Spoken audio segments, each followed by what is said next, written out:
Night Shift Whispers.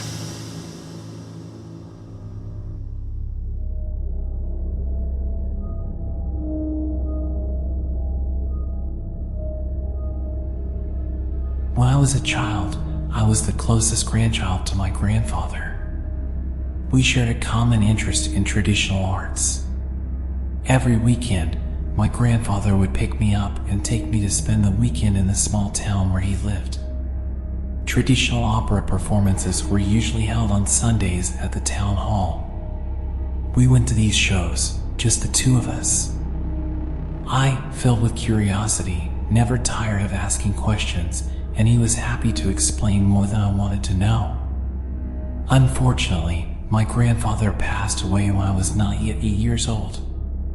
My habit of watching traditional opera came to an end because there was no one else in my extended family interested in traditional art performances.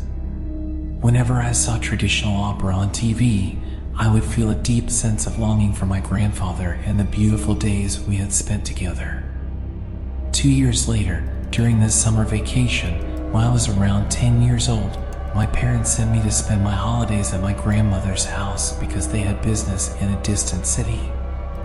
Usually, one or two of my cousins would be there during the holidays, especially after my grandfather passed away. However, this time, I happened to be the only one there. My grandmother was busy during the daytime, tending to her garden. Sometimes I roamed around looking for friends my age to play with.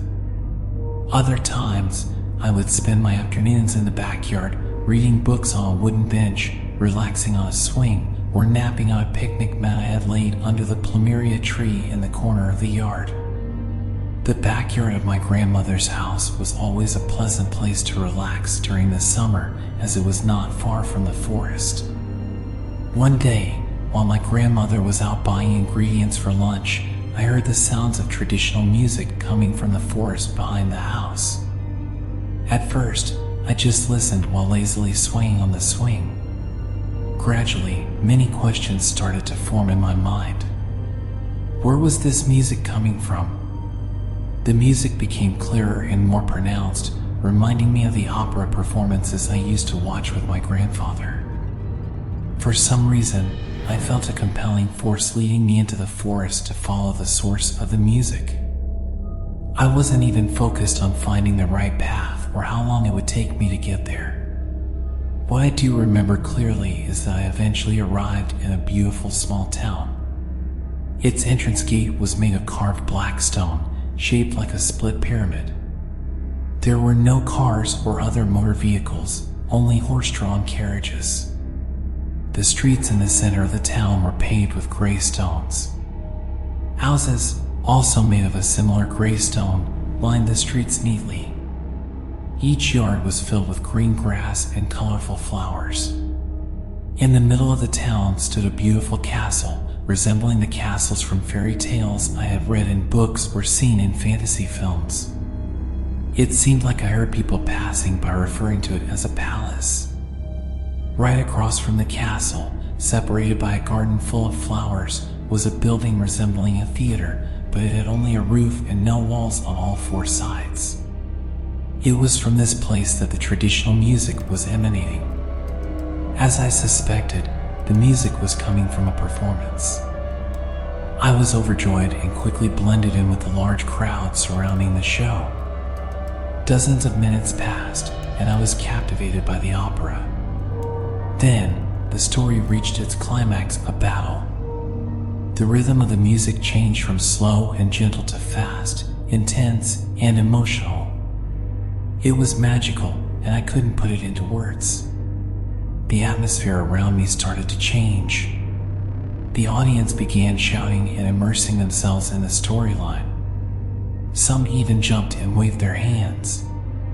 My ears were ringing. My breath became tight. There was a certain energy so powerful that I couldn't bear it.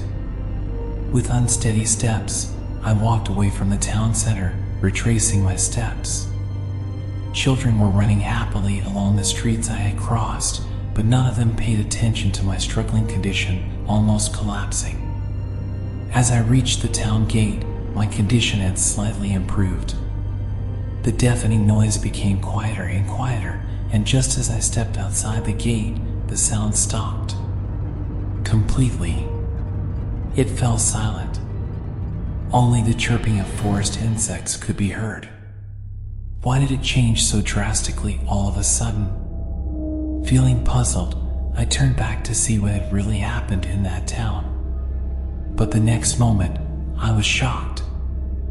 I fell to my knees, trembling. The beautiful small town had vanished. It disappeared, replaced by an old, neglected cemetery. Moss-covered tombstones with no names jutted out from between the tall grass and bushes. Panicked and frightened, I got up and ran as fast as I could. I kept running even though I stumbled repeatedly over tree roots. My legs hurt, covered in scratches, but I didn't care. I ran until the roofs of my grandmother's house began to come into view. From a distance, a group of people noticed my presence. Among them were 2 police officers. My grandmother appeared shortly after, running towards me, crying. She hugged me tightly as if she had lost me for days. After some investigation, it turned out that this was indeed the case. I felt like I had been gone for less than 2 hours, but in regular time, I had been missing for 3 days. Regarding the old cemetery, they said it dated back to the 17th century. It was a common belief in this small town that in another dimension, right at that location, there was an enchanted kingdom.